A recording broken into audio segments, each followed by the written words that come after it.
Hey, ladies and gents, and welcome to the Controlled Interest Gamecast, where we talk about video games and everything happening in the industry. As always, I'm your host, Jared White. Alongside me is Jordan. May the good blood guide your way. And Dominic. Praise the sun. You know, if only I could be so grossly incandescent. Another week, another Dom intro from Dark Souls. Get used to it. Well, Yeah. It's not like he just took a hint from me saying a Bloodborne quote. Oh yeah, I'll fully admit that. That's kind of. I've been playing a lot of Dark Souls, but yeah, Jordan, you kind of nudged me. Let's in give that credit direction. where it's due, Jared. Okay, I'd appreciate that from now on. Let's talk about what we've been playing. Some more Graveyard Keeper for me. I recently reached the point where, like in these management type games, it's, at the beginning of it, you're learning all of these systems, learning like your routine that min-maxing essentially, right? I've gotten to the point now where I'm unlocking that like second to third tier of like machines to build and processes to do. You know what I mean? Where things are getting a little bit easier. I'm generating a little bit more income. The economy is thriving. Yeah, It's fabulous. It's never been in a better state before. I'm really close to my church getting upgraded to a cathedral, which is dope. Just having a blast with that game. There's so much to do in it. It's become my podcast game, or just fiddle around in it for a bit. Really loving that. Not too much to say extra there outside of what I've already said. The other big game I played this week, which I played today because today is when it released, I had it pre-ordered forever, was The Messenger, which is obviously the indie platformer that changes between 8 and 16-bit. You're one of those guys. This game's fantastic. I've played about an hour and a half so far. Going into it, I expected it to be Shovel Knight levels of like modern nostalgia, and it's hit that perfectly. The platforming is great. Obviously, the main mechanic in the game is whenever you jump up in the air and hit these certain areas, it gives you another jump. There's an upgrade system in the game. Enemies, in the first hour and a half, there's enough variety there that didn't get stale at all. The music is fantastic, which isn't surprising. If you've watched any of the trailers for The Messenger, you can hear a lot of it. A really cool subtle detail they do in the game is that when you submerge underwater, it muffles out the audio of the game, which is really cool. Just a really neat detail. So like it like when you're underwater, Yeah, I haven't gotten to the part where you actually... Dom, I haven't gone back to the part where you can switch between 8 and 16-bit yet. That seems like it probably opens up like a little bit later. I didn't even know that was a thing. Okay, I gotta watch a review for this shit already because I've not done that yet. Yeah, it's getting really good review scores, unsurprisingly. Just having a blast of the controls feel great. I'm only an hour and a half in, but even the level variety is pretty cool. So you start off obviously in like your like temple area, and I've already been through a cavernous area, and now I'm in like more of a jungle type area, and the levels feel very different in terms of traversal, in terms of the way you have to handle the enemies in front of you. The upgrade system is interesting. So there's obviously the normal upgrade path of like getting more defense and more hit points and all that stuff. But there's also some stuff regarding mechanics in terms of being able to deflect enemy projectiles, being able to use different wall jump mechanics and stuff like that, being able to climb on the walls. So it looks pretty varied. Through the game, you collect like these, they look like lights, and they're the currency in the game that you use to upgrade. And the cool thing with this is that it follows a chain path, but you can upgrade whatever you have the money to upgrade, right? So you don't necessarily have to like get the upgrade that costs 50 and then 200 unless it's in the same chain. So if you want to just max out all of your health upgrades, you could just do that if you just keep collecting these lights and using for that specific chain, which I appreciate because sometimes games have the cap where like you have to upgrade like 2 of them to level 2 and like 2 of them to like level 3, and then it unlocks level 4 for that one. This one is just like if you want to do a whole chain, you can go for it, which is really nice. I think Far Cry 5 did that, if I'm understanding what you described. But I like that a lot, where you could just go all the way through, right off the bat with one upgrade tree or whatever. Yeah, some people do it differently because they have to balance their game, and this one I think it's just like they've already understood how that changes the way you play. There's hidden rooms, there's secrets. It's a blast. Like I said, I'm only about an hour and a half in, so I'll have more to share later. In terms of other non-gaming stuff, I've been watching Punisher Season 1. I finally got around to it. Really enjoying it. I'm about 8 episodes in. Love the way they're handling PTSD and, veterans and all that stuff. Really great. Love their interpretation of Micro and all of the other characters from the Punisher universe. I love Jon Bernthal. I've said this before, but I think out of all of the Marvel actors, he's the one that has actually shown up and starred in like major Hollywood films. And I think if any of them were to make the jump to the the big screen, it would be him. Maybe not necessarily tied to the MCU because he's so violent, but in terms of star quality, I think he's the one that can one of the only ones that can make the jump.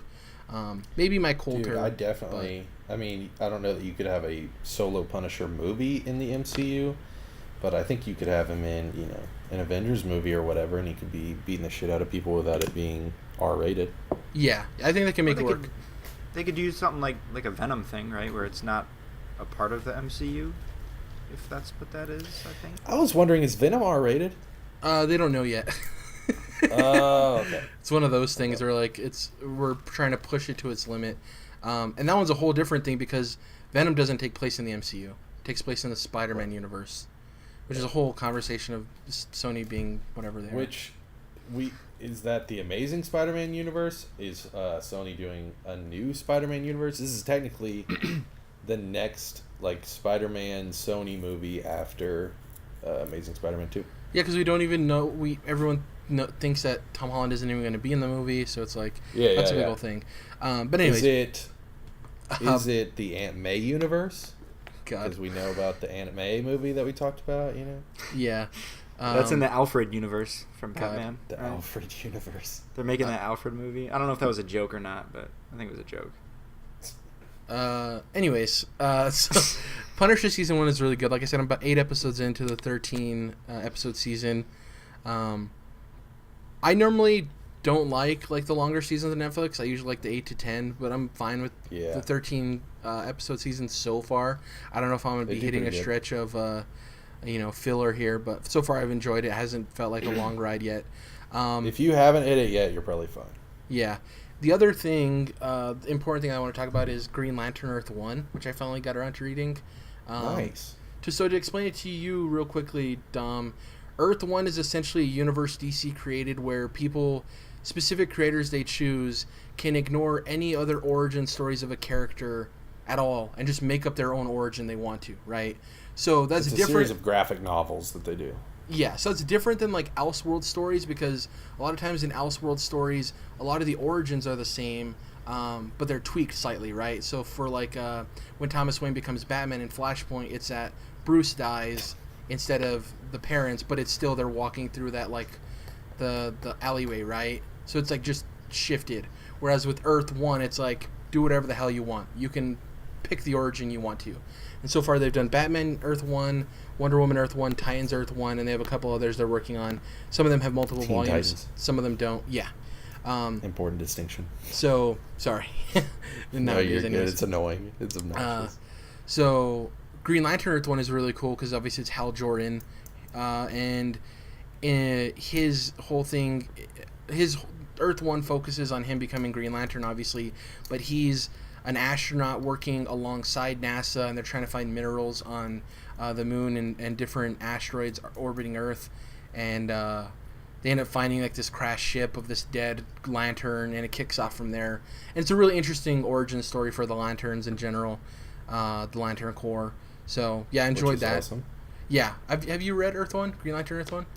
So I have not jumped in. I'm planning on doing the whole Earth 1 deal because they've gotten up to a sizable enough number to where it's kind of got its own thing now, Yeah. So yeah, I'm definitely I have it downloaded for sure. Cool. So yeah, I don't want to spoil too much for it, but the big crux of the origin story is that the Green Lanterns existed, and then the people who created the Lantern Corps felt that they got unruly, so they created these things called the Manhunters, and they start hunting down Green Lanterns, and that's kind of how all of them disappeared. And in the ship where Hal finds the ring, he sees this robot that he doesn't know what it is. Turns out to be a manhunter, and he kills it. He ends up losing grasp of the ring because he didn't even know you're supposed to wear it or whatever. You're getting so spoilery, Jared. No. This is like the first 5 pages of Earth 1. This isn't even this is baseline. He ends up getting knocked unconscious, and his energy ring beacon goes off. And one of the only last surviving lanterns hears that beacon, saves him, and then the story kicks off from there. That's the very beginning of the story. I don't want to say anything else after that. But I really enjoyed it. It's really cool. I like Earth 1. Like you said, there's a lot of them now, so I kind of want to get into it to read that universe specifically. I chose Green Lantern Earth 1 first because it's one that most recently came out, and I'm trying to catch up on the comic book club that Greg does. Greg Miller, so that was on one of the episodes, I think. So that was why I chose this one first. Really enjoying it. Green Lantern's never even been one of my favorite DC characters. I've liked the idea of the Lanterns, but from hearing that he was an astronaut that worked with NASA and stuff, that kind of piqued my interest instead of him just being a pilot in is it the Air Force? He's a pilot. I don't know if it's for any specific thing. In the usual the usual origin. So him being an astronaut in this one is a little bit more interesting to me personally. But yeah, it's pretty much it for me. Graveyard Keeper, Messenger, Green Lantern, Earth 1, Punisher Season 1. Dom, what about you? What have you been playing? Dark Souls. Still just Dark Souls. Let me say I'm on the precipice. I'm gonna have this platinum trophy, and I can just feel it. I have this game by the balls right now. You know, where I just reached underneath it. Never go full Dom. Squeezing and twisting until that platinum trophy comes out. So yeah, I've been playing a lot of it, and I've been, frankly, ripping through it, been dominating this game. There's, when you first play a Dark Souls or a Souls game, and that your first however many hours is you're just squeaking by, that kind of feeling, and the world is just crushing you over and over, and you just feel helpless, and you're looking for any little bit of advice and help, and et cetera, et cetera. This time around is very much the opposite. I mean, hence that, very visceral analogy I just gave you guys. So, yeah. Visceral is a good way to put it. I've been playing a lot of Dark Souls. Are you going to go through this again with the trilogy? There's zero reason to go through the first one, other than just wanting to play it. I mean, well, yeah, I won't go through the first one again, but yeah, I might go through the second. It won't have a separate list of trophies? The other games will, yeah. What do you mean? The other games will, but there's no way they'll do 2 different trophy sets for the first one. Oh, no, I doubt it, because there's 3 separate discs in the trilogy, so... Oh, so you're basically just buying Dark Souls Remastered again, and then the other 2. Yeah, I'll probably trade in the copy I have, right? And then so then would Dark Souls 3 wouldn't even register as a new game on PlayStation then either, right? No, nor would 2, but I played both of those on PC, so for me they would. Okay. Oh, that makes sense, yeah, but actually you're right, Jared. There's not going to be any new trophies in this disc there, or this collection. Yeah, because I was under the impression that it was being packaged, so the Bioshock collection, I know it's a weird analogous thing, but the Bioshock collection is...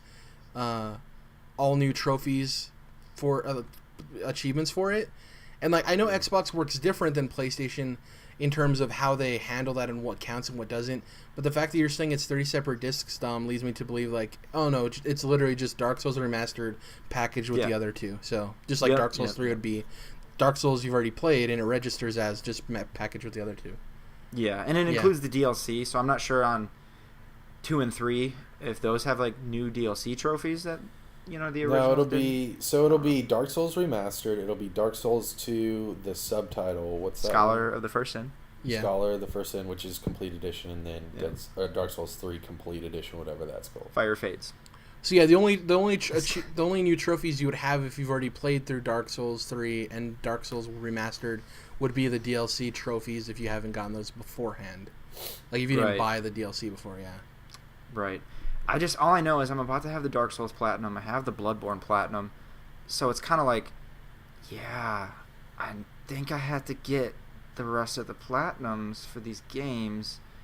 So I think the only one I would avoid is Souls, You need Demon Souls, Dark Souls PS3, and you need Dark Souls 2 PS3. Well, easy on like the PS3 of the same game. I'm not going to do that. That's nuts. That's like you're extra a pussy, hardcore. Bro. You're a straight up pussy, bro. In fact, I'm not sure. It might not even be possible. Wait, what? Mr. Miyazaki. Oh, it's a pleasure. Oh, I'm so glad to have you on the show, sir. Oh, Dom's a bitch? Oh my god. PS3s are cheap? Oh, I know. Platinums are important, I know. Jesus. Well, it's been great talking to you, sir. Well, I can't say that. Well, the good thing is, if that's Miyazaki, he'd be okay with you not platinuming Dark Souls 2 since he didn't direct that one, so you could just skip that one. That was actually the part I couldn't say. He's like, and I know he's going to say some shit about Dark Souls 2. Tell that bitch-ass motherfucker if he doesn't get a PS3 and platinum all 3 of the games that you just mentioned, he's a bitch-ass motherfucker. I think I would... Perfect English. I'm not sure about... I'm not sure about Demon Souls, but like the Dark Souls Platinum for sure would be extremely more difficult without online functionality. Because some of the items you would be you'd be stuck to farming them. Miyazaki says never mind. He forgot about the internet. I mean, if he wants to turn those servers back on, then yeah, let's go. Yeah, and get a community going. Yeah, because they just shut down Demon Souls. So actually, I don't even know what the fuck I'm saying. So I'll have to look. I'll honestly look up. I'll make you a deal, Jordan. I'll look up if you can get the Demon Souls Platinum without playing online. It might even be actually impossible completely. I'll look it up. If it's possible, then I'll do it. Because I've never played Demon Souls at all. Oh, interesting. So, yeah. Just gotta... Dude, it's different, but I know that someone who loves Dark Souls as much as you will find it worth their time. Oh, yeah, for sure. I have no doubts. But yeah, I mean, to summarize, I've been playing a lot of Dark Souls, and I'm going to continue playing a lot of Dark Souls. You should definitely check out the Messenger to see if you'd be interested. It's pretty cheap. It's only $20. It's great so far for me. Like I said, I've only played an hour and a half, but like I've been itching for this game for a very long time. Speaking of, with Octopath Traveler, I think that's 100% wait for a sale game. Even if it was not $60, even if it was like $30, I would still be like, I like this game. I don't know if it's something you need to play right away. The Messenger Man feels like Celeste to me. Like it feels like something really special so far. I can't believe you're saying that about Octopath, bro. No, I'm not saying it's a bad game. I like Octopath Traveler. No, it's just that your honest emotions are like, honestly, it's good, but there's better games out there. Yeah. So, that's all I got. I thought you were going to be hype as fuck. So. That's all I've been playing, though, guys. Yeah. That's where I'm at. This game owns my life right now. Oh, God. Watching more Clone Wars? I didn't even watch any Clone Wars this week. But every spare minute has been praising the damn sun. Have you ever dressed up as Solaire for Halloween? No, but October is not far away. Not until this year. No, man. Until now. I'm still waiting for the damn Switch version to get released so I can get my Solaire amiibo that I pre-ordered like forever ago. Yeah, me the fuck too. I might end up getting that Switch version actually, just for the heck of it. I'm definitely getting that amiibo. Now you're out of control. That'll be the second and only other amiibo that I own outside of King Day Today. I had to get him. I don't know if you've seen his amiibo, but it's him like laying on his side. Oh man, it's great. Jeez. So is the 4K 60 worth it, Dom, for Dark Souls 1? Oh yeah, definitely. I think the 4K it's really good. It's kind of like Skyrim in 4K though, where like the scenery, when you're looking at areas and stuff, it looks fantastic. Like when you get to Anor Londo and you fly in and you see like the whole castle and all the shit, and you're just like, your jaw drops. But I mean, like and especially in Dark Souls, the character models look like shit. That's kind of part of the game, I guess. Yeah. And so enhancing them to 4K doesn't actually help. It kind of Dom, it's part of their charm. It's part of their charm, Dom. It makes them better that they look like shit. So, I'm not even gonna entertain that thought. But the frame rate is what definitely makes it worth it. Having the not only like smooth frame rate but constant, throughout the entirety of the game, it's solid. So Blighttown's actually playable, so that's good. Well, yeah. Yeah. That, like we were talking about with Bloodborne, there's drops in some of these games, and then There's a lot of jaggies, so the 4K helps with that. But most important for the gameplay is the 60 frames, because I know from Neo, where you can switch between performance or enhanced visuals mode, whatever, that playing these Souls type games with a faster frame rate is a whole new world. It makes the difference that is actually important when we're talking about differences between 30 and 60 frames. So yeah, a lot of games, like a lot of people are just being snobby about it and they want more frame rate or higher frame Right. rate, but like this is one like where it actually impacts the gameplay in a lot of sense. I Absolutely. mean, when you're rolling, you can be hit by so many frames and things like that. It'd be like Call of Duty with a lower frame rate would totally change the way the game plays. It's definitely one of those few. Yeah. Yeah. What have you been playing, Jordan? I've actually been playing a lot.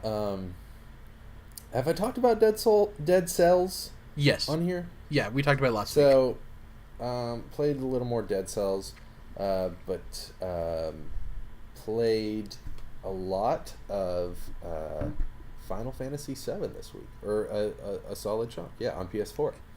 Out of left field. Yeah, whoa. Well, I mean, it's been a long time coming, and there's certainly Final Fantasy games that I've tried and almost have beat Final Fantasy 13 multiple times, but still haven't finished it miraculously. So 7 seemed like the game that a lot of people agree is a good jumping on point, and yeah, I'm enjoying kind of playing it in a pretty much original state. Of course, I could have just emulated it and kind of done save states and manipulated things, maybe even modded it to make it look a lot crispier, but I wanted to kind of get the original experience, so I'm trying not to use the you can turn combat on and off, you can use turbo mode. It's basically the PC port with like some of the bells and whistles of the mobile version, I think. And I really only turn combat off if I'm like going back somewhere, if I just like ran in a room to get a potion or whatever, or I'm trying to find my way. But yeah, I'm just playing it normally other than that, and it's really enjoyable. The music's really cool. The whole visual aspect, clearly I don't have to explain to you guys how ugly polygons can look from that era, but and the background. So it's actually pretty funny. My brother was sitting on the couch watching on the second screen a TV show last night, and he just looks over at Final Fantasy. He's like, looks like you made that game on your computer, which at one point is like, well, you clearly don't have much confidence in me, and second of all, he's like, it looks like you fucking made that, you dummy. Like, that's how old like RPG so. Maker, yeah. Yeah. Interesting. But I thought you were going to say something else. But anyways, I am enjoying it. I think the battle system's cool. The active time battle is really been influential in even like recent RPGs. Child of Light would, I think, be a good example of that, where you're, it's not turn-based. It's turn-based, but it's like constantly time is flowing, and you've got a bar filling up, and that's when you're allowed to attack, and so the enemy's attacking you and you're attacking them, and it's kind of just a flow, and you don't really have time to stop and really plot things out unless you change it in the settings, which I'm not planning on doing, since this is the battle system of the game and how it works. But yeah, the story is interesting and the world is cool, so I don't think people are bullshitting when they hype the shit out of this game. Not necessarily that it's as good as people are saying, but so far it's definitely enthralling and enjoyable, and they include the trailer for the remake, the original trailer, on the main menu, which is interesting, and so I watched that. They've got it in a high frame rate too, which is nice, since we were just talking about that. It looks really nice, and I watched that as like a visual reference for myself, so that when I'm, watching these scenes of these goofy looking fucking polygon robot weirdo characters, I can kind of try to picture it in the more HD 3D setting and what that would look like, what the city around them would look like and all that. So yeah, it's a cool experience, and been playing it for several nights in a row now, so I plan on continuing that. Interesting. Also been playing. Fuck, what was I playing on PS4?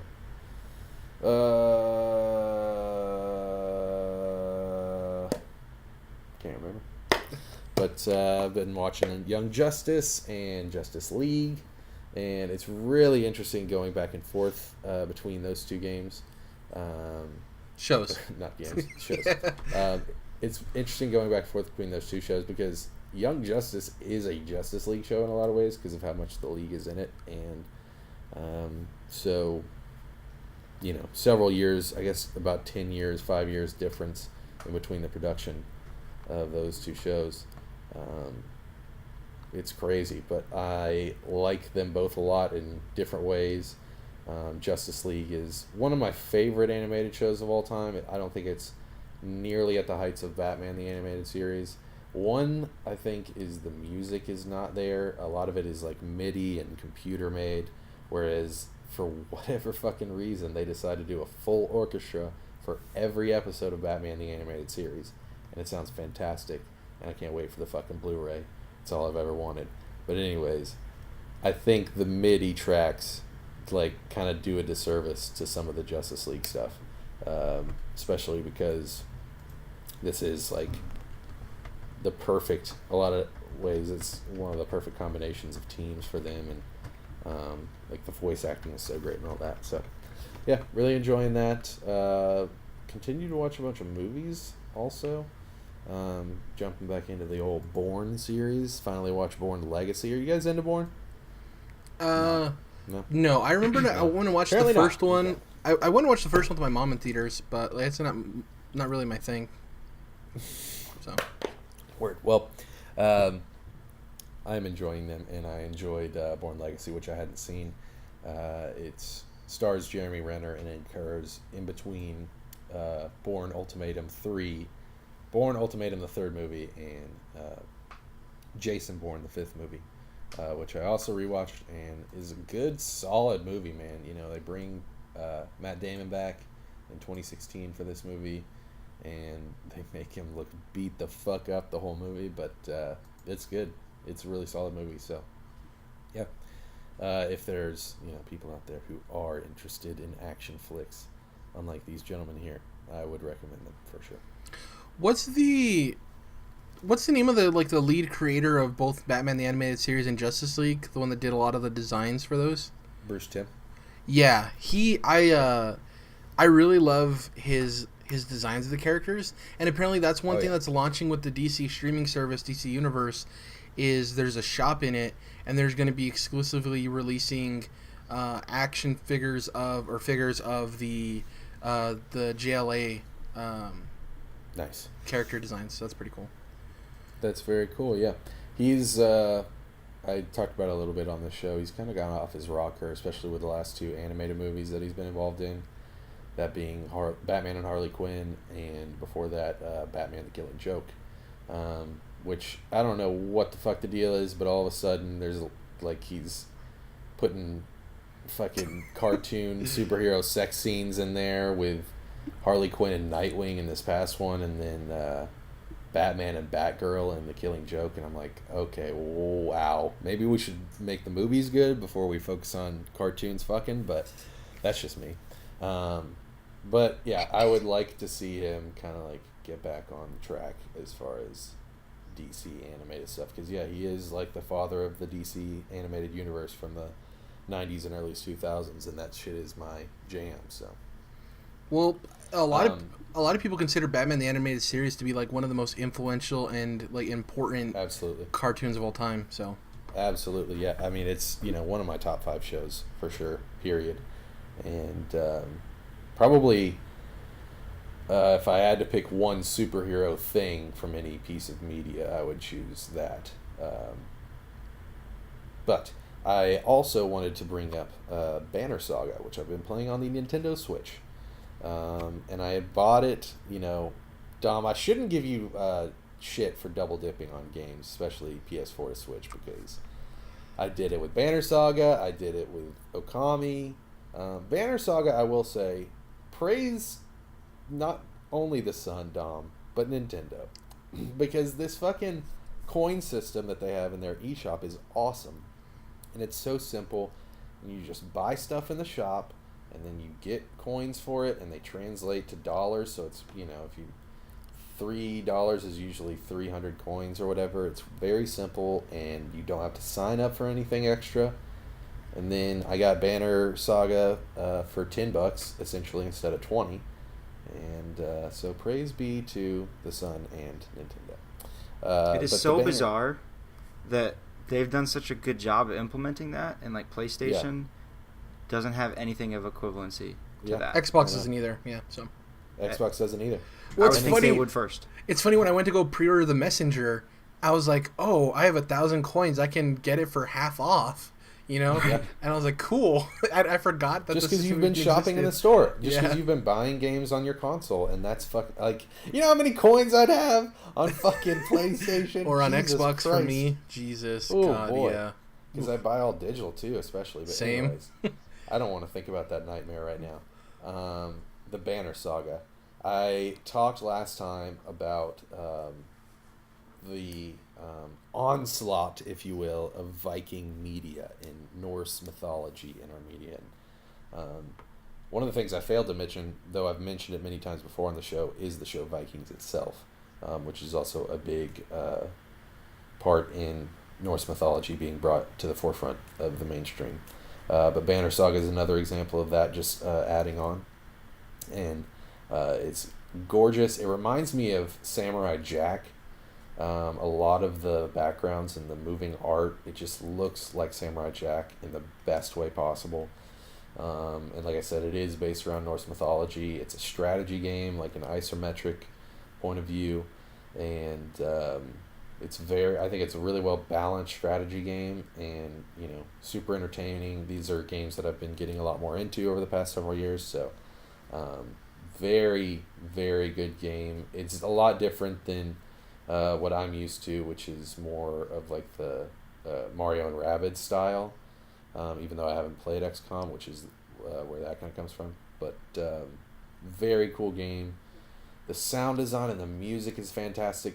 The presentation in general, other than, it's just beautiful. I will say the menus and the user interface could use some work, and I'm sure that they get better now that there's 3 games. But just the presentation of the game itself in general is gorgeous, and the music especially is awesome. So, loving this game.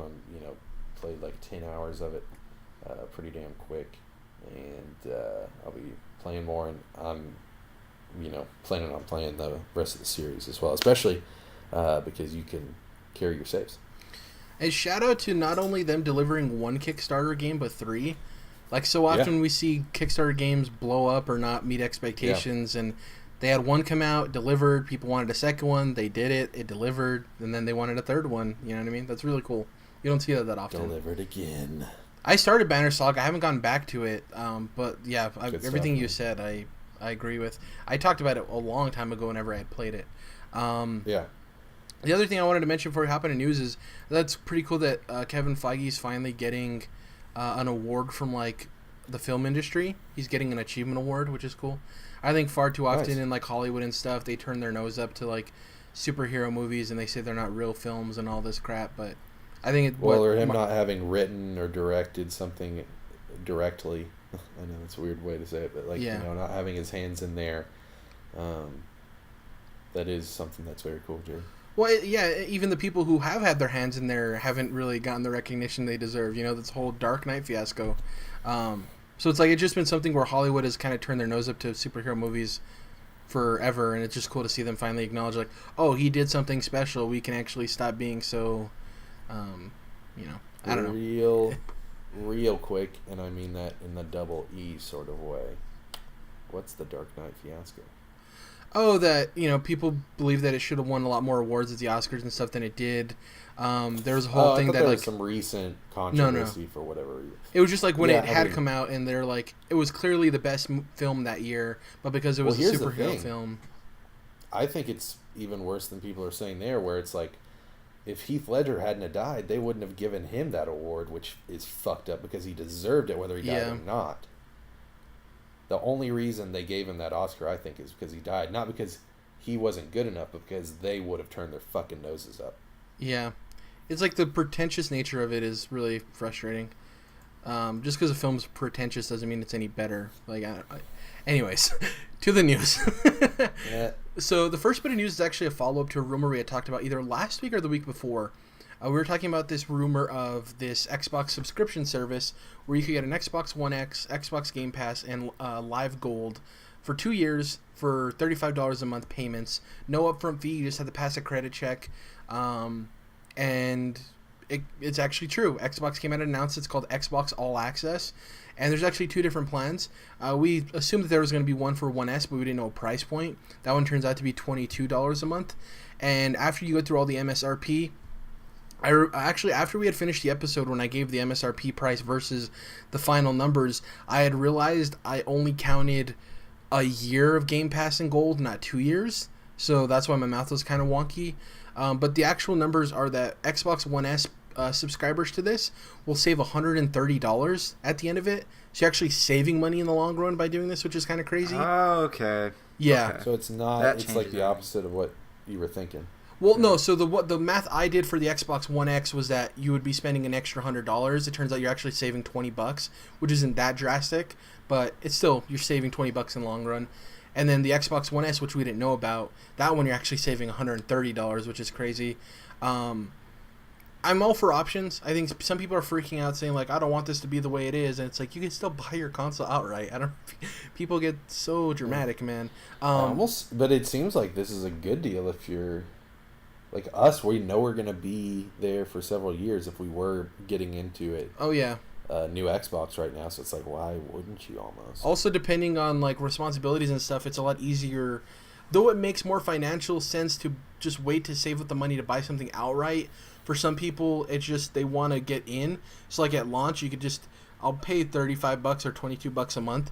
This also opens up a tier of, like, more expensive consoles where, like, you could potentially release, like, a $700 or $800 console and have them go on this monthly system, and people might be more open to that possibility. I'm not saying next year or anything, but down the line, having people buy it this way could open up that, you know what I mean? In terms of like a super console. Exactly, yeah. Sounds kind of like cell phones, Jared. It's almost as if we had heard that Xbox kind of wanted to do this. Yeah. I've never gone that route with cell phones. I'm not somebody who gets on that plan. Do either of you do that? Are you in the iPhone thing, or have you been? Do you have experience with that kind of system? Yeah, No, I do that now. Okay. Go ahead, Dom.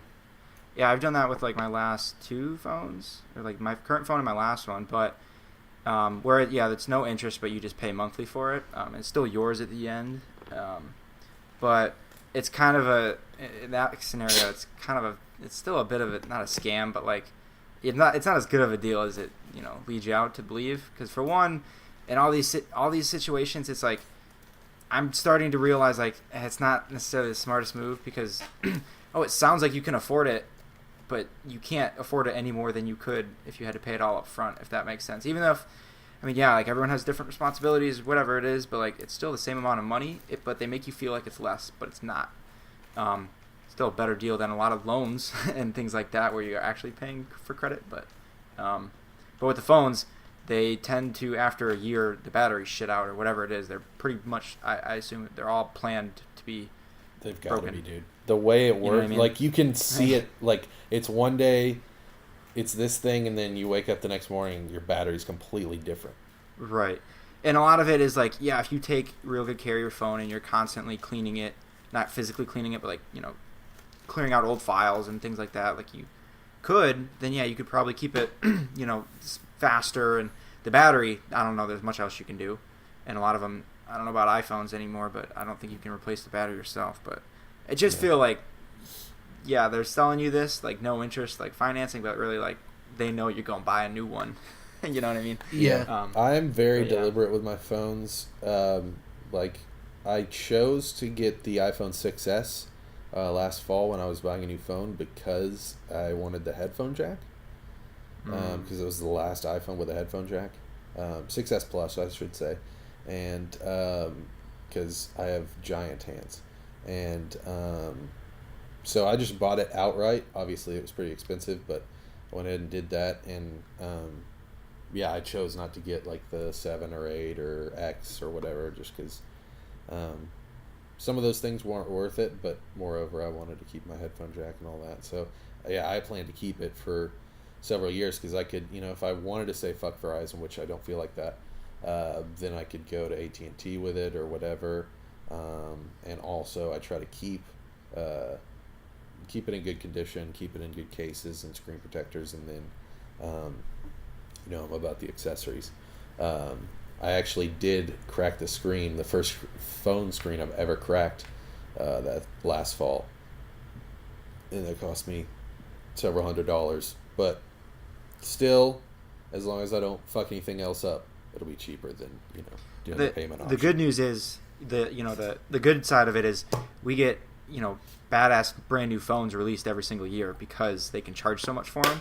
So that's something to look for on the console side. Like if this trend continues, then they should be making more money. They should be putting out better consoles with more frequency. That's something to think about too. That's kind of the good side of it too. Well, so. And the thing too is you can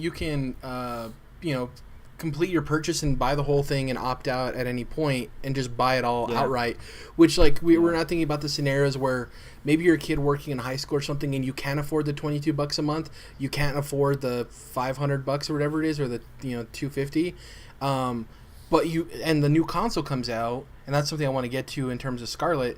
The new console comes out, and at launch, you're able to pay the $22 a month, and then maybe your birthday or the holidays are around the corner, and you get some money from your family or your parents or whatever, and then you can just pay it off, right? So it's like you want to get in with all your friends, and you can't really afford to do that, but you do plan to pay it off and not continue to do it for 2 years. You know what I mean? So there are those options. It's certainly options. Getting in. Yeah. Do you guys think that Scarlet will launch with this option available for people? Scarlet.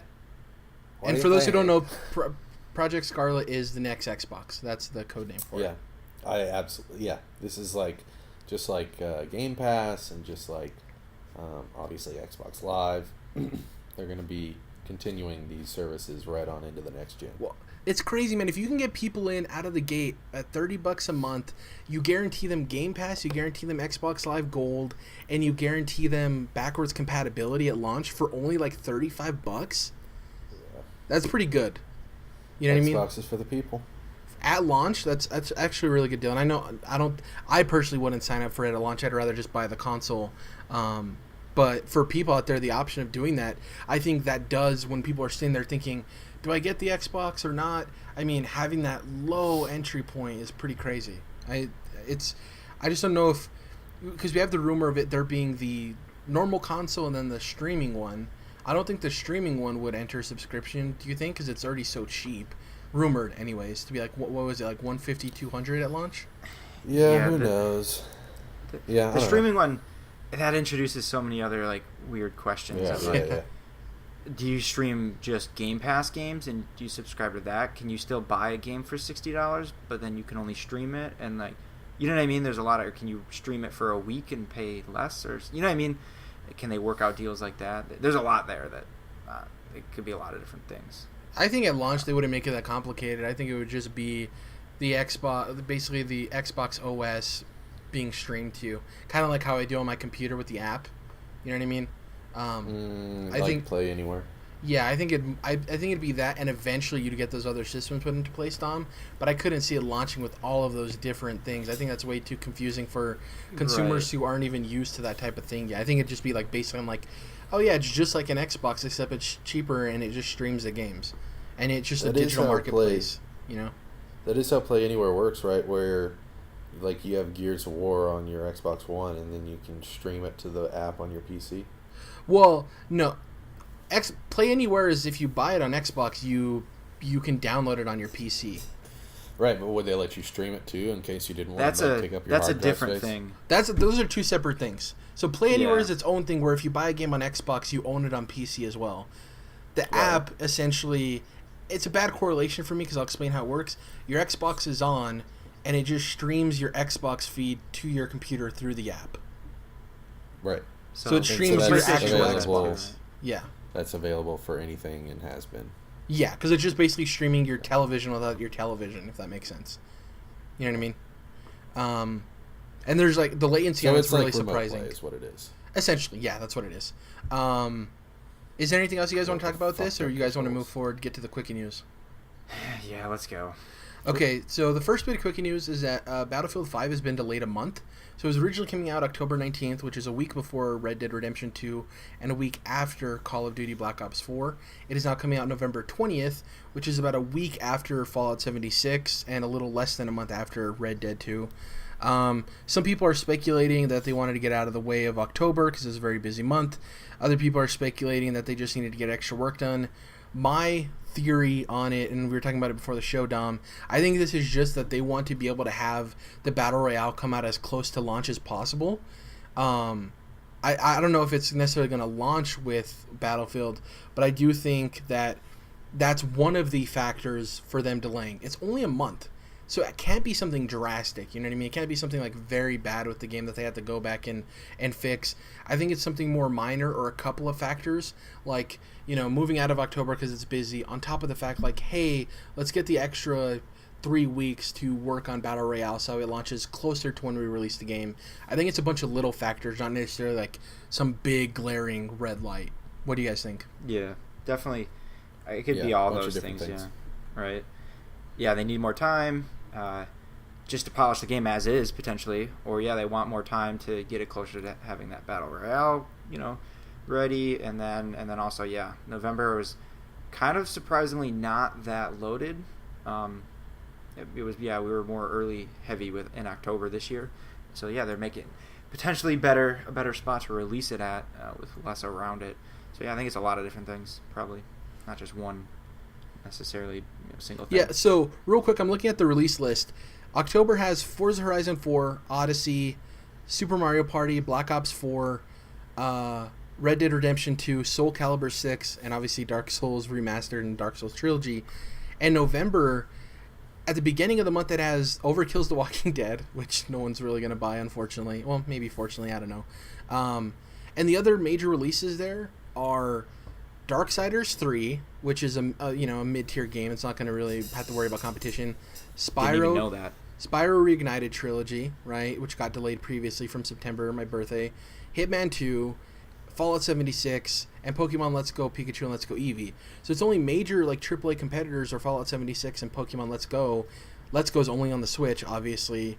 And then Fallout 76 is, I think, a different audience, so... I was going to say Pokemon's a way different audience. Fallout 76 is a little bit of overlap maybe, but still different enough, Yeah, it just... we remember talking about Titanfall 2 and how they cannibalized their own game, and I think this is just them like, what would it hurt us to delay it a month? You know what I mean? So yeah, I'm not too worried about it either way. The second bit of Quickie news is something that is exciting for me personally. A while back I talked about Subnautica, which is this underwater exploration crafting game.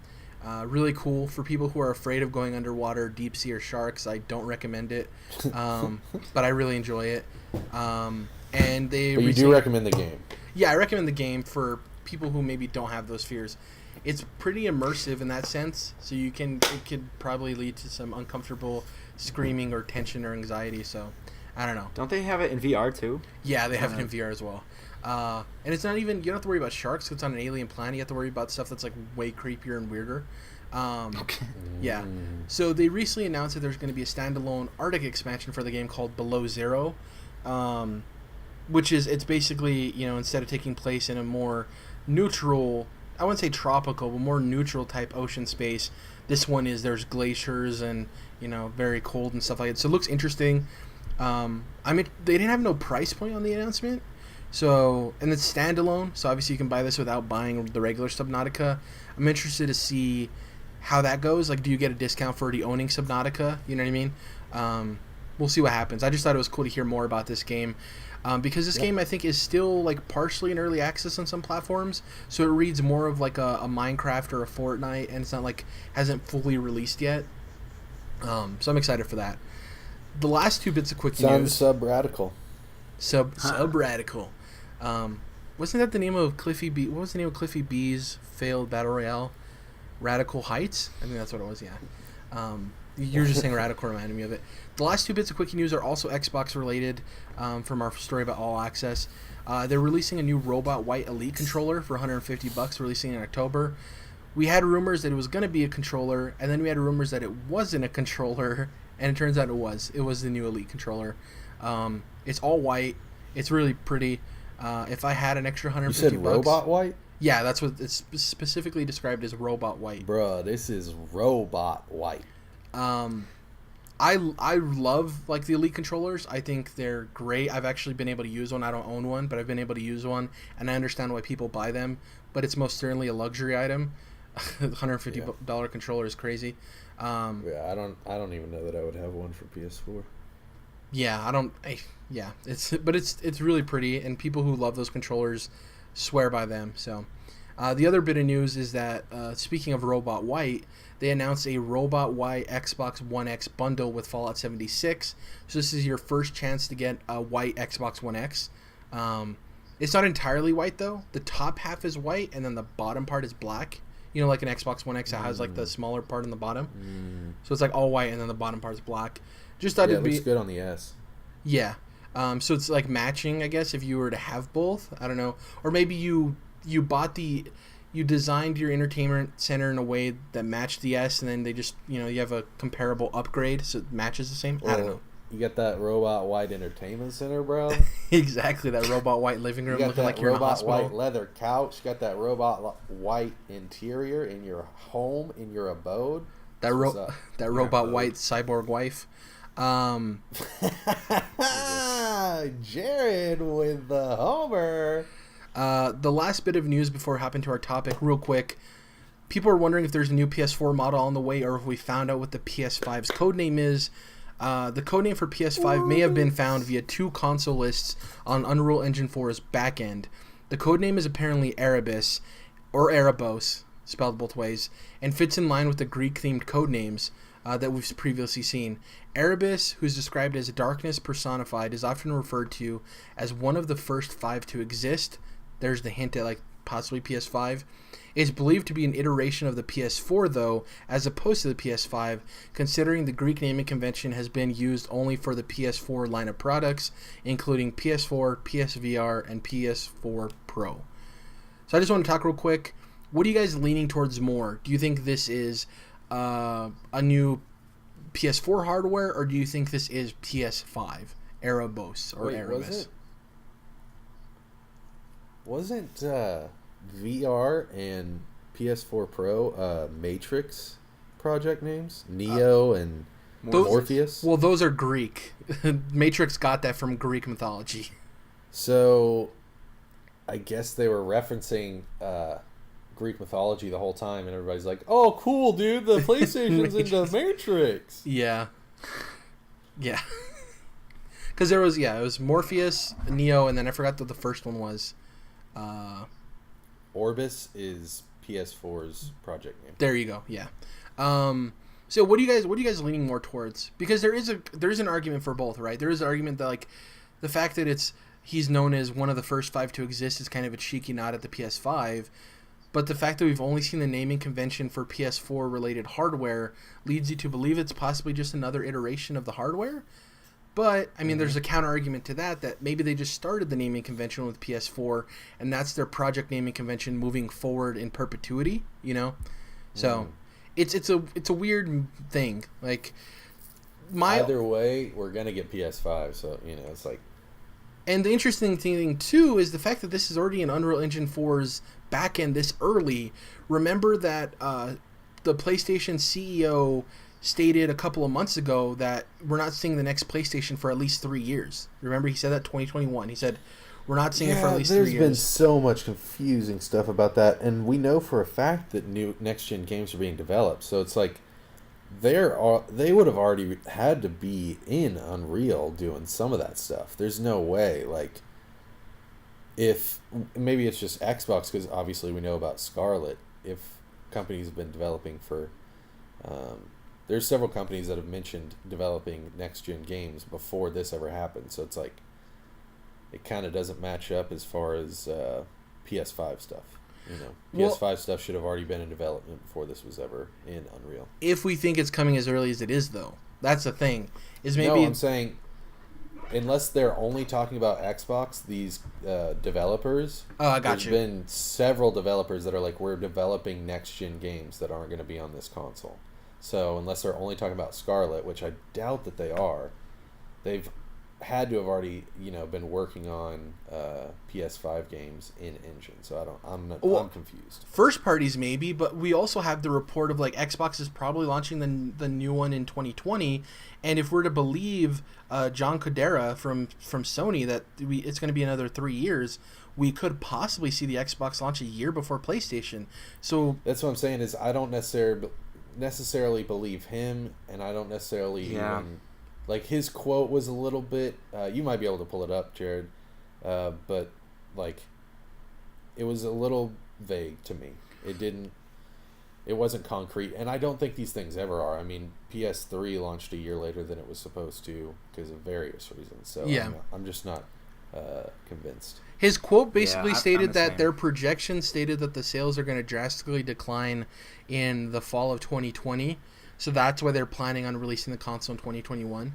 I read the article, reread it this morning for this specific conversation. So Gotcha. Yeah. Gotcha. Were we just going to say? Yeah, that? I feel like regardless of what Sony decides to do, I think 2021 is way too fucking late. I think after 2019 is too late, if you ask me. Obviously, I've mentioned that, but 2021 sounds ridiculous to me, so whatever. Yeah, I think 2020 at the latest. Yeah.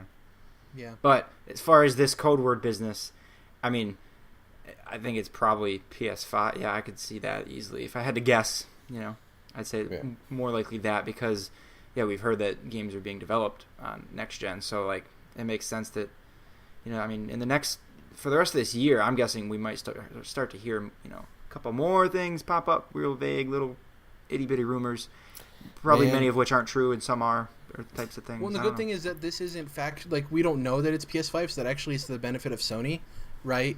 Because we don't know if it's actually hardware for a new hardware SKU for PS4 or if it's PS5.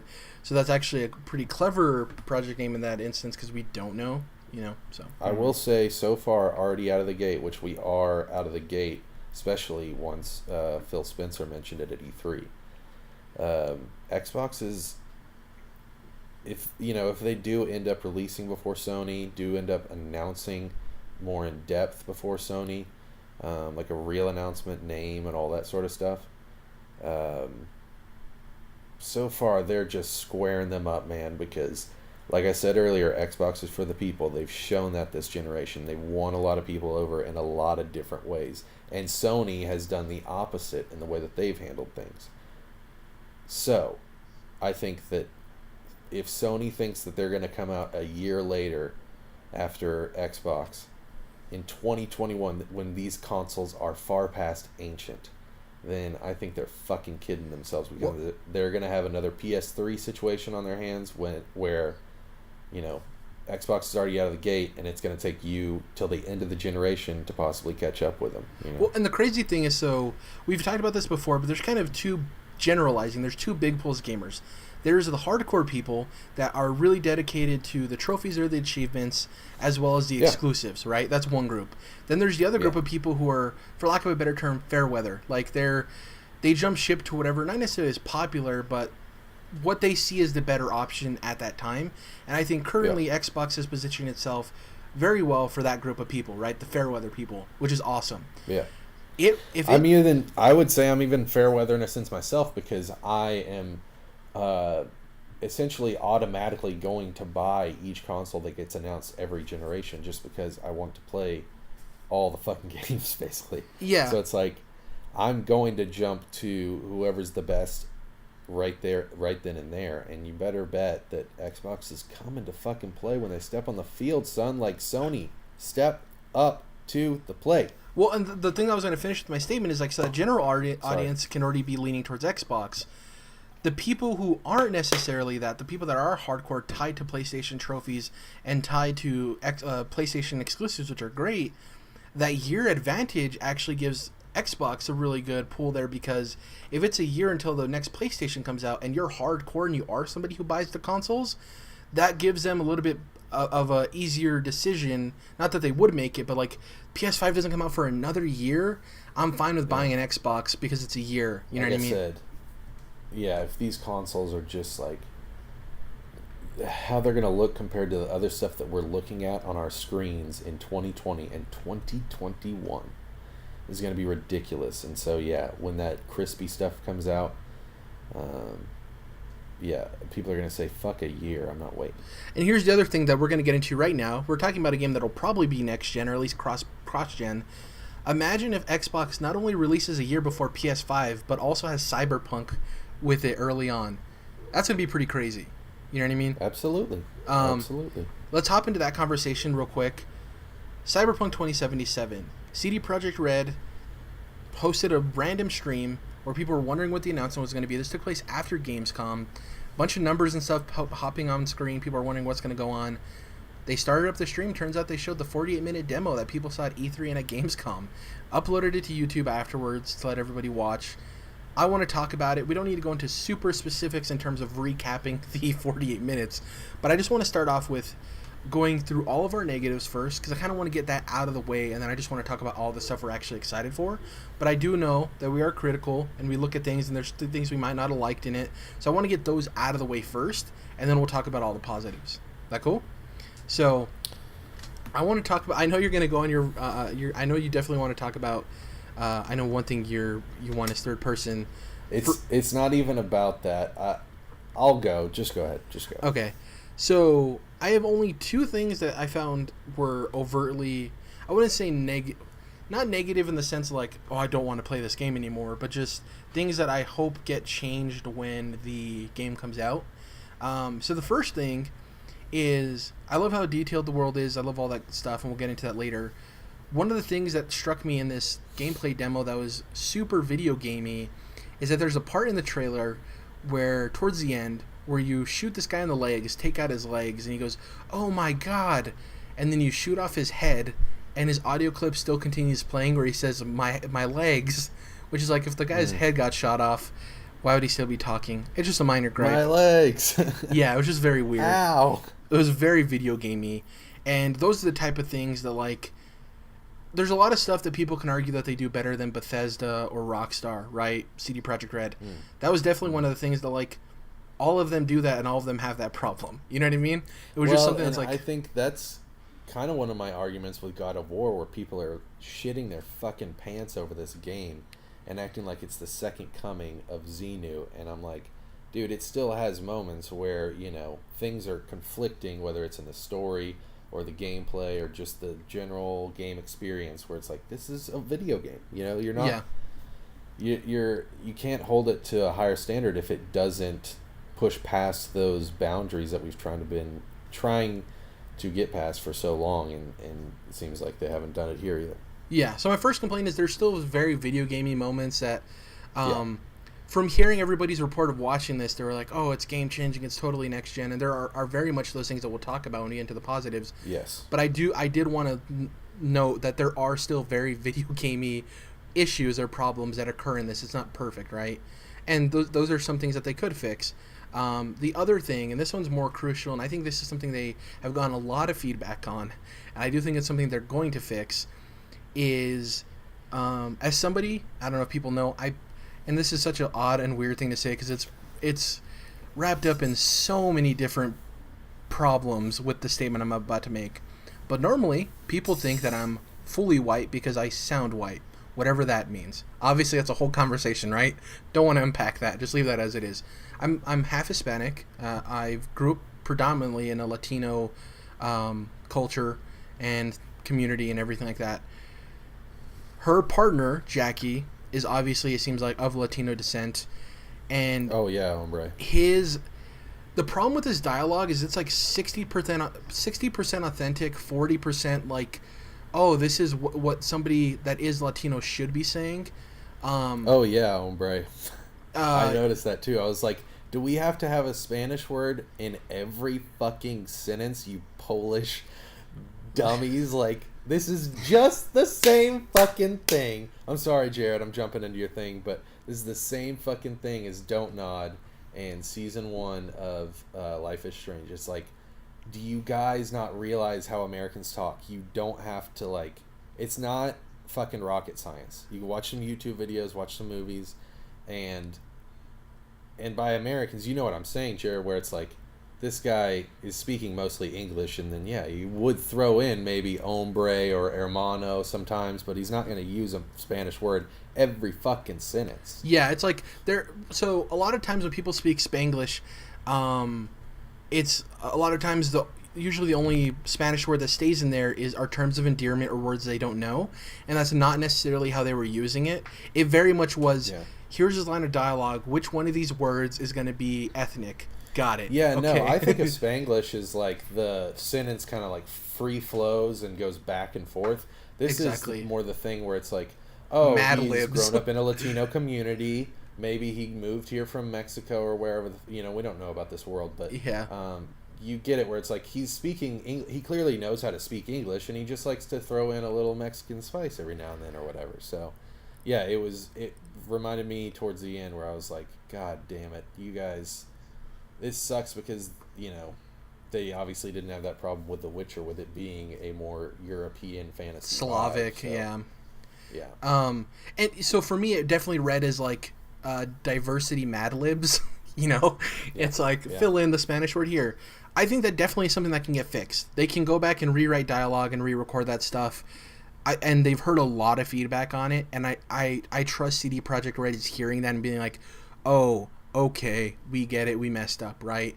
And it's very apparent when it's your sidekick in a game like this where you're interacting with them constantly, whereas if this was, not that it would be alright or correct, but if it was a random NPC you ran into for one mission or something, it's not the same as this dude is probably going to be with you for an extent of the game, you know what I mean? Yeah. So a great example actually is a comic that I read just this week.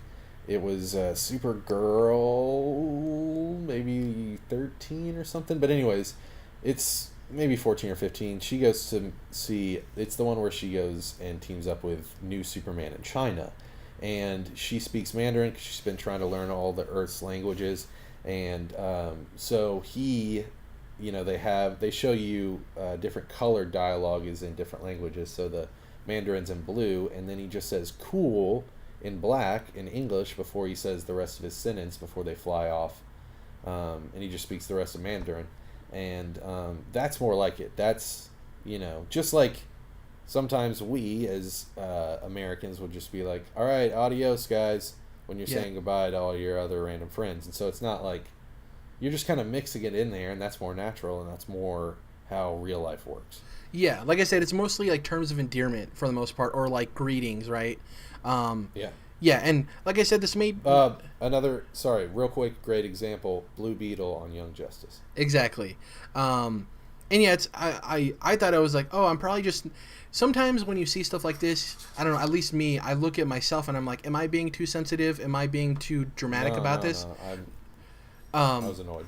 Yeah, especially if I'm somebody who comes from that community and stuff like that. It's like, well, am I being too judgmental about this or whatever? And then I saw the outpouring of people being like, yo, this dialogue is cringy, It's not even really offensive, and I know that's not what you're saying. It's really just like goofy and like unauthentic, really. It's just like, ugh. Yeah, it's just like kind of shitty, which is unfortunate to say, but yeah. Yeah.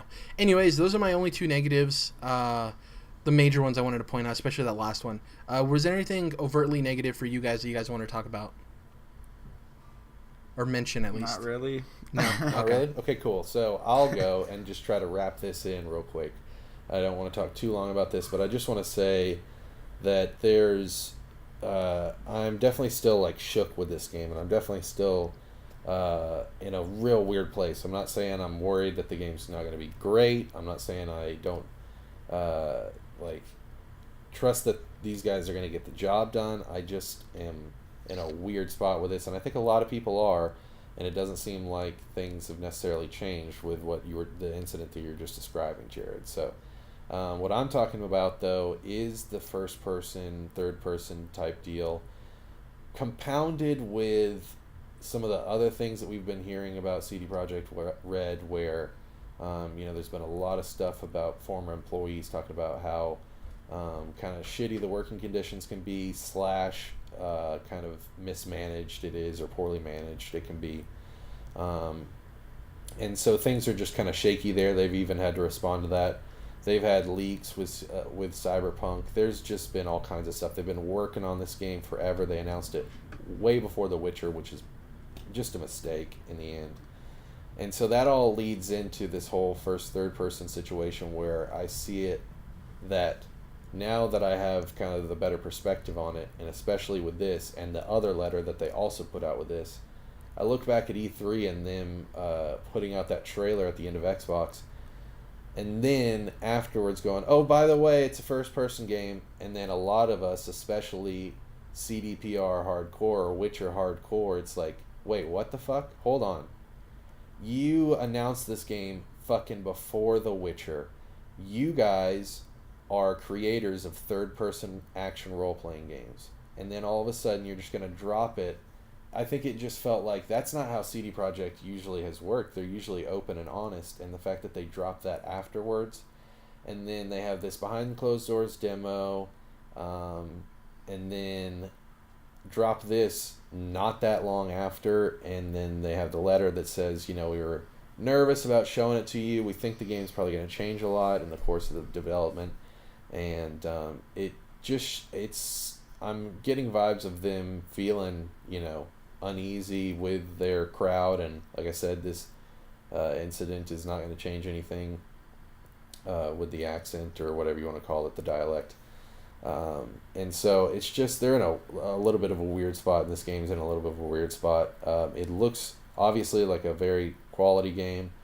I am starting to get to the point where I just think it's a little ridiculous about the first and third person thing, and I'd actually have to disagree with your argument now, Jared, that it is because of it being a denser city versus The Witcher's nature.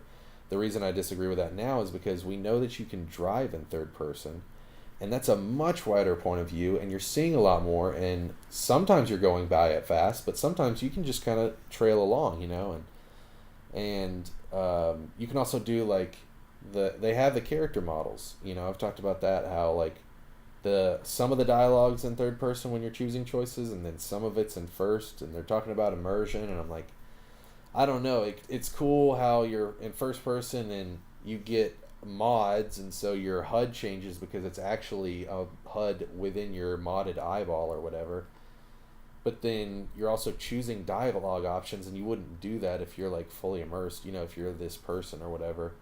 So I don't know why they don't just switch when they're doing cutscenes.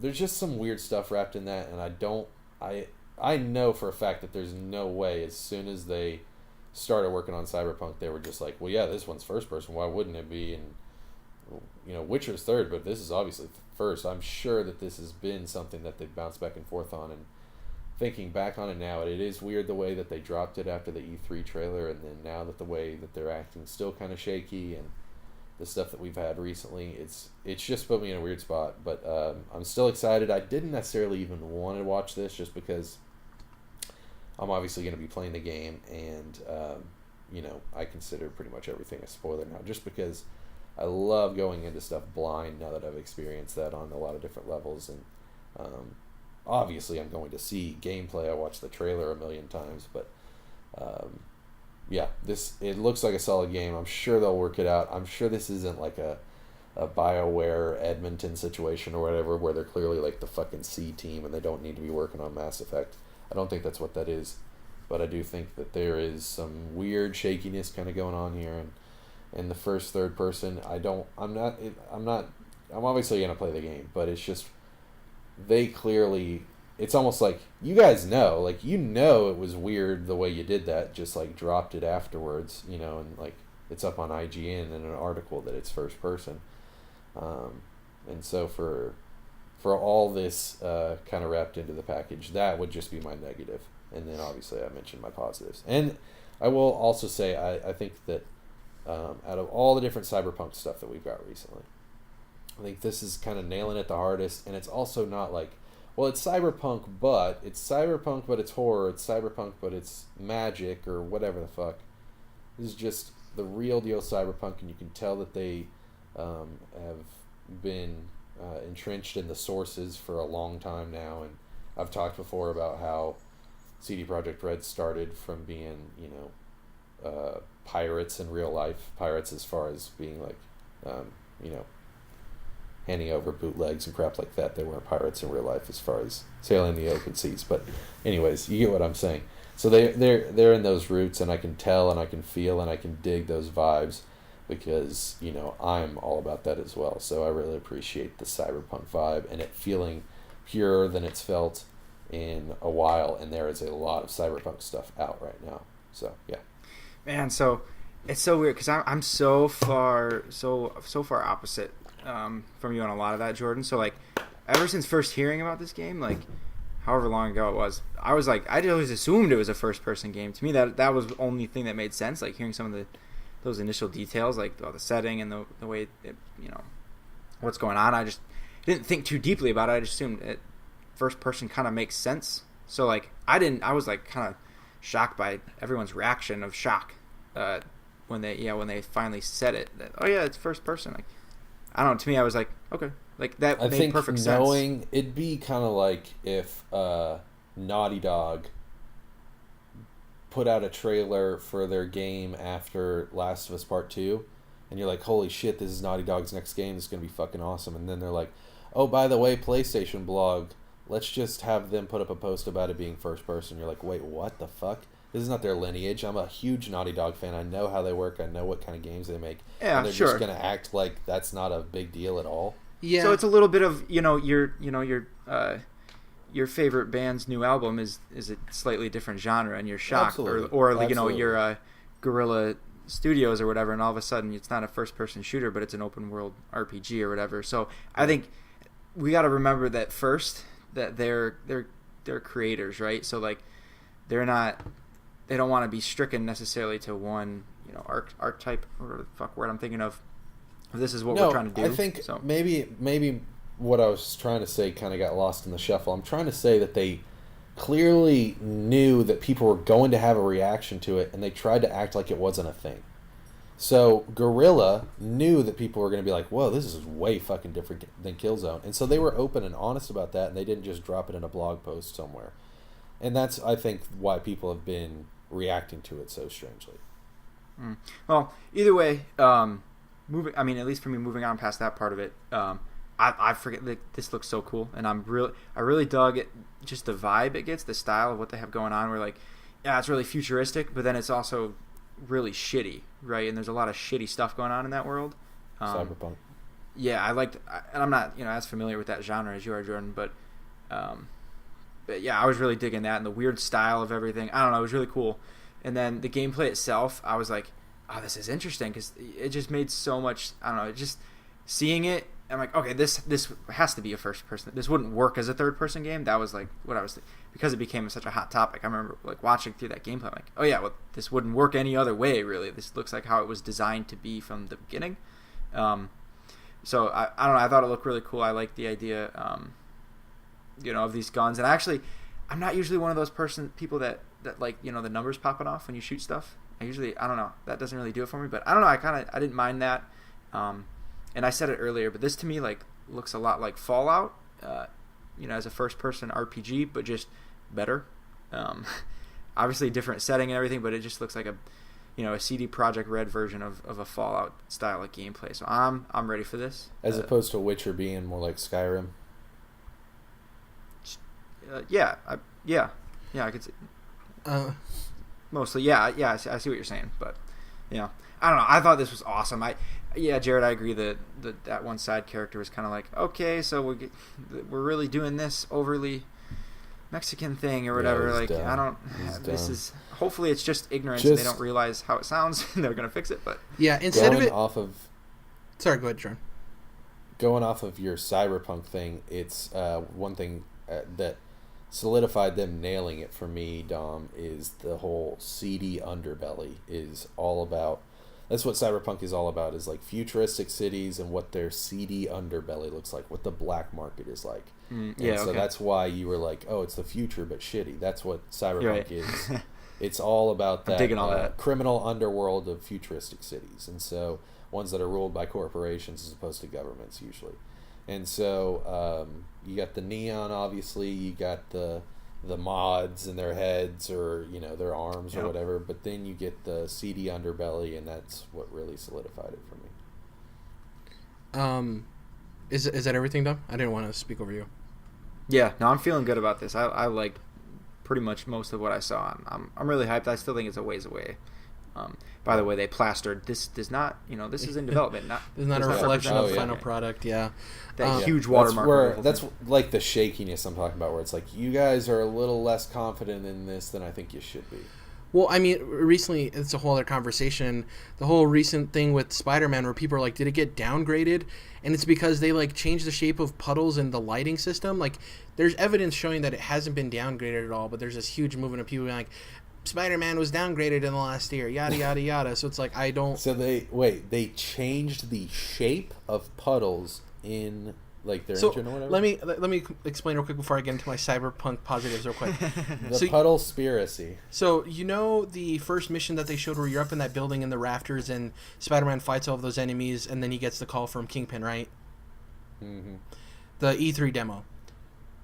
Somebody took a screenshot of that and a recent one that was like a Gamescom or this year's E3 or something. And when you're going through, you know how there's like puddles on the ground? One of the puddles is a different shape. It's smaller. And some of the stuff looks different because the lighting's different. It's a different time of day. So these internet commenters went online like, oh my god, look at this downgrade. It's so bad. What's going on here? Are they having issues? And then somebody's like, no, you're an idiot. Here's a bunch of frames of the game actually looking better than it did a year ago. And they showed pictures of like Aunt May looking way more detailed, and a bunch of other characters looking way better facially, and a bunch of environments looking way more detailed and better. The puddles are small. It was dumb. Well, I want my fucking puddles, Jared. And people are complaining about it, and it's just like, do your research, you're an idiot. Anyways, with Cyberpunk, I want to say, I guess worry would be the right word to use, but the biggest gripe, one of the biggest flaws, quote unquote, in Witcher's armor in terms of when people would review the game, though it was considered a masterpiece, was the combat, right? That was usually where there was like a huge divide. Well, for me, if I'm being honest, I haven't beat Witcher 3, obviously, but like being somebody who's huge into Souls and then playing Witcher 3, I don't think it's bad, but I do think it's not necessarily the best part of that game. You know what I mean? Like, I don't think it measures up to a lot of the other stuff that Witcher does great. So that's the one worry I have.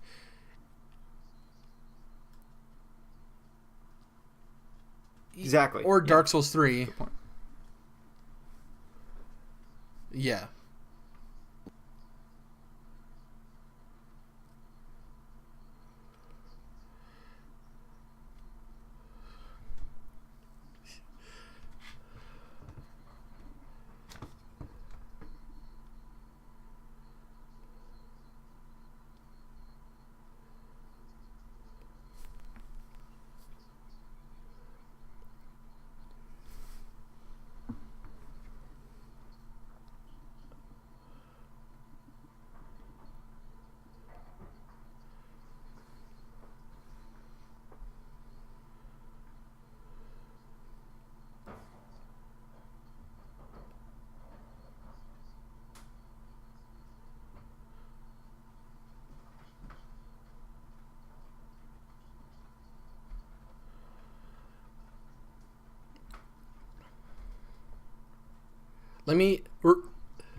Yeah, I'm not saying it's bad. I'm just saying that was the one gripe that people had in reviews and stuff.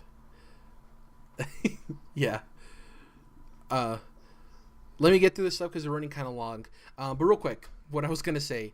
My one worry is I want to see how good the shooting feels, considering it's something they haven't really done before. That's one thing that I'm kind of worried about, that I hope the shooting feels good. Because like the RPG stuff, it's probably they're gonna nail that stuff, right? It's CD Projekt Red, but like I want the shooting to feel good if it's a game that's primarily centered around shooting. Though some people don't think it's a shooter. I'm just interested to see how that actually feels when you play it, because it looked cool on the video, but it's different than holding the controller and playing it yourself. Anyways, real quick, going through my positives. One, I think that street cred being an RPG stat in this game is really cool and interesting. How your clothing can give you better street cred. It's pretty funny. 2, I think. You mean Charisma? Thanks, Fallout. Well, I think Charisma might also be in the game, but Street Cred is something different. Because, like, I think Charisma usually has to do with dialogue. I think Street Cred could do with dialogue, or it could do with environments and if people think you're suspicious or stuff like that. Street Cred is like if in Fallout people looked at your clothes and went, "Oh, you're cool," and then you got like point boosts. Yeah, because even in the demo, somebody's like, "Oh, are you part of Militech or whatever?" It's like, "Oh, you don't look street enough."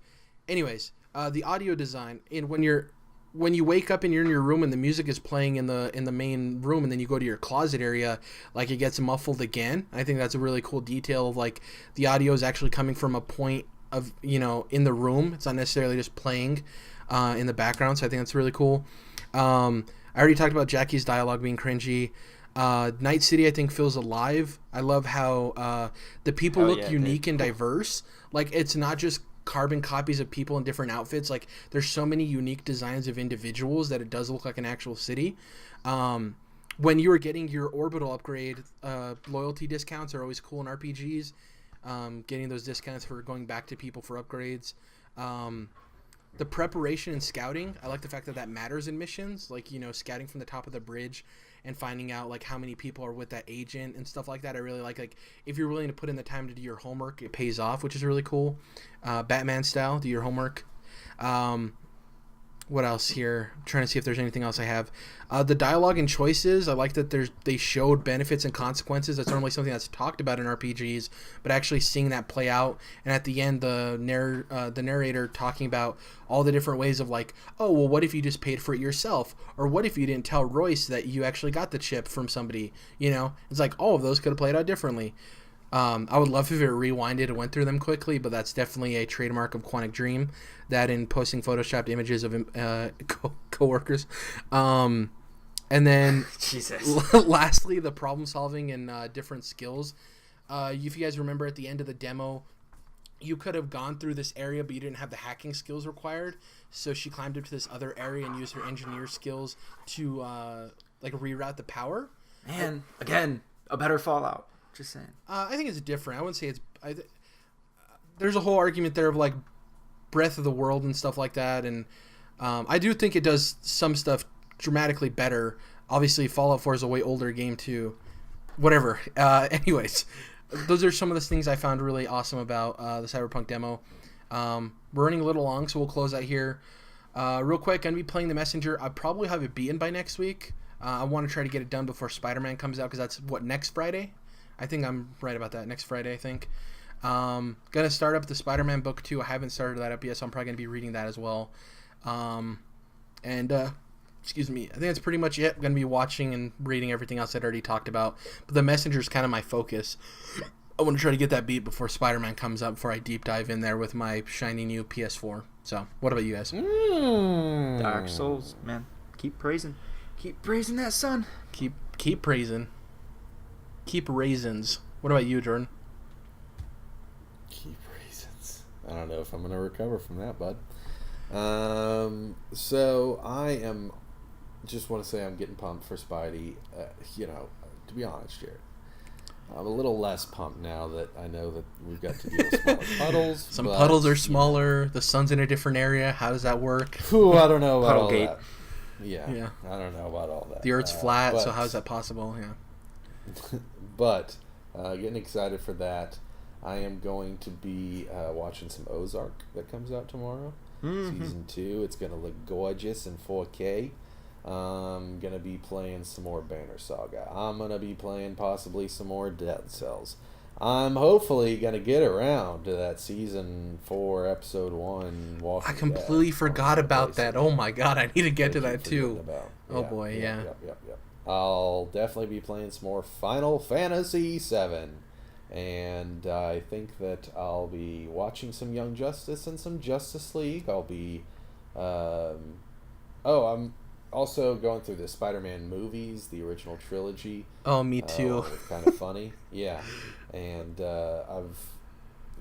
especially when I'm rewatching movies now, I'll stop and start them and kind of just watch them however I want in the background or what the fuck ever. And, Bless you. So I've probably got, maybe an hour left in the original Spider-Man. But goddamn, dude, I love this movie, and I loved it when I was 7 or 8 years old, seeing it in the theater, maybe 9. But this movie's really fucking good, and honestly, this movie is a lot better than a lot of the MCU movies. Whoa, me and you are on opposite ends of the field because I. Dude, there's stuff that doesn't quite hold up. Like, I get that the Green Goblin suit looks a little hokey. It doesn't look bad, especially when Norman's eyes are popping out, like he raises up his lenses. But the CG, I think, actually looks solid, and I like the way Spider-Man flips around and moves. Yeah, Tobey Maguire looks a little too old. I think James Franco looks like he could be, a junior or senior in high school. Look, 35. Dude, James Franco looks like he could be a high schooler in this film. I was like really looking at him. I'm like, yeah, I know high schoolers that look like that. Joe Manganiello looks like he's in his mid-30s. Now, I was just about to jump to him and say, that's ridiculous. He looks like he's in his, late 30s. It's like the pinnacle of having like 30-year-olds playing high schoolers, and like some of them you can kind of see, and some of them it's like, oh boy, this is. Ugh. I think here's the thing. I think other than Joe Manganiello, I think they should have just made him college age, because I think obviously James Franco gets away with it. I think Tobey Maguire can get away with college age, and I think that Kirsten Dunst could get away with college age in this movie. So it's like, I don't really get why they didn't just make him 18 or 19. But that's still not as big of a deal to me, because Amazing Spider-Man's kind of the same way, and it's just how things are, unfortunately, because of the way child labor laws are. Yeah. Yeah, like, if child labor laws weren't the way they are, then we could have, like, it'd be really cool if, Tom Holland was actually, like, 17 playing Spider-Man, but that's not how shit works. I mean, there's also the opposite argument. It's easier to, not in Spider-Man, but in Hollywood in general, it's easier to do sexualized storylines if you have somebody who's over the legal age playing those roles. True. Good point. Yeah, well, it's weird because teens do like having sex, but to actually film teens having sex for a movie or whatever would be weird, right? Yes. So, yes. So, anyways, point being, that doesn't kill the movie for me. What makes the movie great is the plotting and the way the story is told. The directing is fantastic. The character building is a lot better than these Marvel movies. Sure, the humor is probably not there like the Marvel movies, but that I don't think is something that's necessarily missed. This movie, I think, does such a great job of giving you the feeling of New York and how that connects to the character of Spider-Man.